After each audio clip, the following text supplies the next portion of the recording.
Peta persaingan sepak bola kawasan Asia Tenggara mendadak gempar guys. Kabar angin yang berhembus kencang dari markas latihan Timnas Indonesia sukses bikin geger para pengamat dan media-media olahraga tetangga. Menjelang gelaran turnamen paling bergengsi di Asia Tenggara, Piala AFF 2026, Timnas Indonesia dikabarkan siap menurunkan komposisi skuad paling mengerikan yang pernah ada dalam sejarah. Di bawah komando juru taktik berpengalaman kelas dunia, John Herdman, skuad Garuda gak cuma datang untuk meramaikan kompetisi, tapi siap mengacak-acak dominasi tim-tim tradisional seperti Thailand, Vietnam, hingga Malaysia. Ya, kalian gak salah dengar guys, John Herdman, pelatih yang punya reputasi mentereng dalam membangun mentalitas baja dan taktik modern, konon telah mengantongi racikan rahasia yang bikin rival-rival di Asia Tenggara mulai panik dan gemetar. Kombinasi pemain keturunan Eropa dengan pilar lokal berkualitas siap meluluh lantakan pertahanan lawan. Apakah era kejayaan Timnas Indonesia di Piala AFF 2026 ini bakal benar-benar terwujud di tahun 2026 ini? Dan seberapa mematikan taktik John Herdman yang bikin media tetangga sampai pasrah? Kita bakal bedah tuntas skenario panas ini sampai habis. Jangan skip videonya guys! Di balik kesuksesan John Herdman membawa tim nasional wanita Kanada meraih medali Olimpiade hingga membawa tim pria Kanada ke Piala Dunia setelah menanti 36 tahun, ada pendekatan taktis yang sangat khas. Herdman bukanlah tipe pelatih dogmatis yang memaksakan satu filosofi kaku. 1. Konsep bunglon taktis.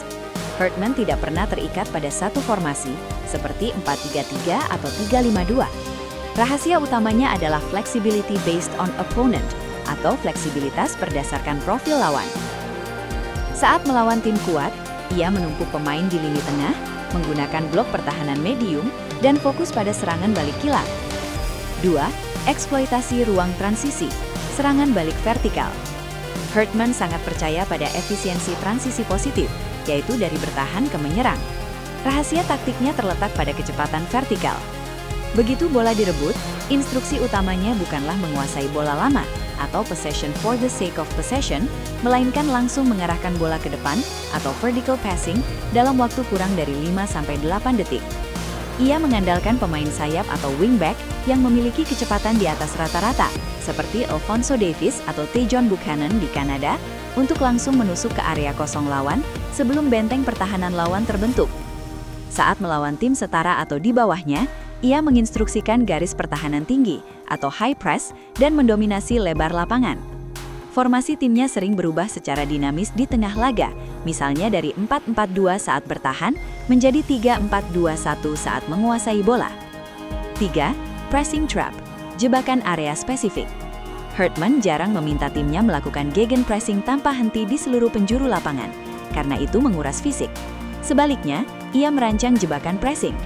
Tim Herdman akan sengaja membiarkan bek lawan memegang bola dan membuka satu jalur umpan, yaitu biasanya ke arah garis pantai atau bek sayap lawan. Saat bola dialirkan ke area jebakan tersebut, 2-3 pemain Herdman akan langsung menutup ruang secara simultan untuk merebut bola di area berbahaya lawan. 4. Pemanfaatan overload dan underload. Secara sistematis, Herdman sering menciptakan situasi keunggulan jumlah pemain atau overload di satu sisi lapangan untuk memancing pertahanan lawan bergeser. Ketika lawan sudah menumpuk di sisi tersebut, tim Herdman dengan cepat memindahkan arah serangan atau switching play ke sisi seberang yang kosong atau underload, memberikan ruang one-on-one bagi pemain sayap andalannya. 5. Pendekatan berbasis data dan psikologi. Bagi Herdman, taktik di papan tulis tidak ada artinya jika mental pemain tidak selaras. Analisis data detail.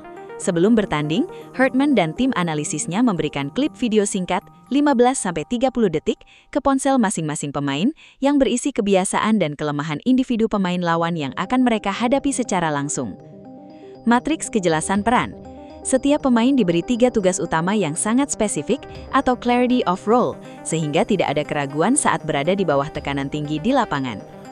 Kesimpulan, rahasia terbesar John Herdman bukanlah pada kerumitan formasinya, melainkan pada kesederhanaan eksekusi, adaptabilitas tinggi terhadap lawan, dan pemanfaatan maksimal kelebihan fisik atau kecepatan para pemainnya.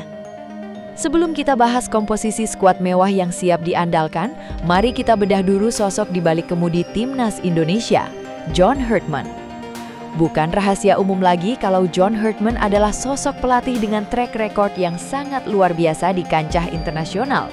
Keahlian utamanya bukan cuma meracik taktik di atas kertas, tapi membangun chemistry dan mental petarung yang sangat kuat di dalam ruang ganti. Begitu menangani skuad Garuda menuju panggung Piala AFF 2026, Herdman langsung bawa standar baru. Pendekatan analisis data modern, kedisiplinan tingkat tinggi dan filosofi permainan yang sangat cepat, high intensity pressing jadi makanan sehari-hari para pemain timnas. Kami tidak datang ke Piala AFF untuk bermain bertahan atau sekedar lolos grup. Kami datang dengan intensitas, keberanian, dan keinginan untuk menguasai setiap jengkal lapangan. Begitu kira-kira pesan tegas yang selalu ditekankan oleh Herdman. Di bawah asuhannya, Timnas Indonesia kini bertransformasi menjadi tim yang sangat fleksibel. Transisi dari bertahan ke menyerang berlangsung dalam hitungan detik. Gaya permainan monoton sudah dibuang jauh-jauh dan digantikan dengan kolektivitas tim yang sangat padu. Nah, sekarang kita masuk ke bagian paling menariknya guys. Kenapa tim-tim rival di Asia Tenggara mendadak dibuat kelimpungan dan ketakutan?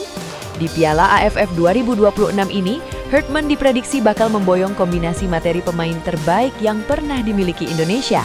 Kedalaman skuad dari posisi penjaga gawang hingga lini depan benar-benar merata dan punya kualitas Eropa. Benteng pertahanan kokoh, kombinasi bek-bek bertubuh jangkung dan tangguh membuat lini belakang Garuda ibarat tembok kokoh yang sangat sulit ditembus. Lini tengah kreatif dan bertenaga, kehadiran jenderal lapangan yang punya visi bermain luas plus ketahanan fisik luar biasa, siap mendominasi penguasaan bola. Lini depan mematikan, penyerang-penyerang cepat dan klinis siap memanfaatkan sekecil apapun celah di lini pertahanan lawan. Media-media luar negeri, terutama dari Malaysia dan Thailand dilaporkan mulai sorot tajam persiapan Indonesia. Mereka sadar bahwa Indonesia saat ini jauh berbeda dibanding beberapa tahun lalu. Keberadaan pemain yang merumput di liga-liga kompetitif luar negeri dipadu dengan taktik disiplin ala Herdman membuat Indonesia jadi kandidat paling menakutkan untuk meraih trofi juara. Bahkan beberapa pengamat dari negara tetangga terang-terangan menyebut bahwa jika Indonesia menurunkan kekuatan terbaiknya, maka tim lain harus bekerja ekstra keras hanya untuk sekedar menahan gempuran anak asuh John Herdman. Coba bayangkan guys, apa yang bakal terjadi kalau skenario ini berjalan mulus? Indonesia akhirnya memecahkan kutukan dan mengangkat trofi Piala AFF 2026 untuk pertama kalinya dengan rekor tak terkalahkan. Penegasan dominasi Asia Tenggara, gelar juara ini bakal memantapkan posisi Indonesia sebagai raja baru sepak bola ASEAN yang sesungguhnya. Lonjakan peringkat FIFA, kemenangan demi kemenangan di ajang ini bakal memberikan tambahan poin berharga untuk mendongkrak posisi Garuda di peringkat dunia. Pondasi menuju panggung Asia dan dunia, keberhasilan di bawah John Herdman akan menjadi batu loncatan penting untuk melangkah lebih jauh di kualifikasi Piala Asia dan Piala Dunia masa depan. Tentu saja, perjalanan menuju tangga juara tidak akan mudah. Persaingan di Piala AFF selalu syarat gengsi dan fisik keras. Tapi satu hal yang pasti, di bawah kendali John Herdman, Timnas Indonesia sudah siap tempur dan siap mengacak-acak siapapun lawan yang menghalangi jalan mereka. Gimana menurut kalian guys? Apakah kalian optimis dengan racikan taktik John Herdman, skuad Garuda bakal sukses membawa pulang trofi Piala AFF 2026 ke tanah air? Atau menurut kalian ada sektor yang masih harus dibenahi sebelum turnamen dimulai?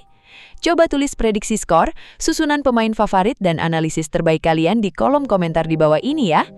Jangan lupa untuk klik like, share video ini ke seluruh grup WhatsApp dan komunitas supporter sepak bola Indonesia, serta subscribe saluran ini supaya kalian gak ketinggalan berita paling panas dan update perkembangan Timnas Indonesia. Terima kasih sudah nonton sampai detik terakhir, tetap kawal Timnas Indonesia, salam Garuda di dadaku, dan sampai jumpa di video berikutnya.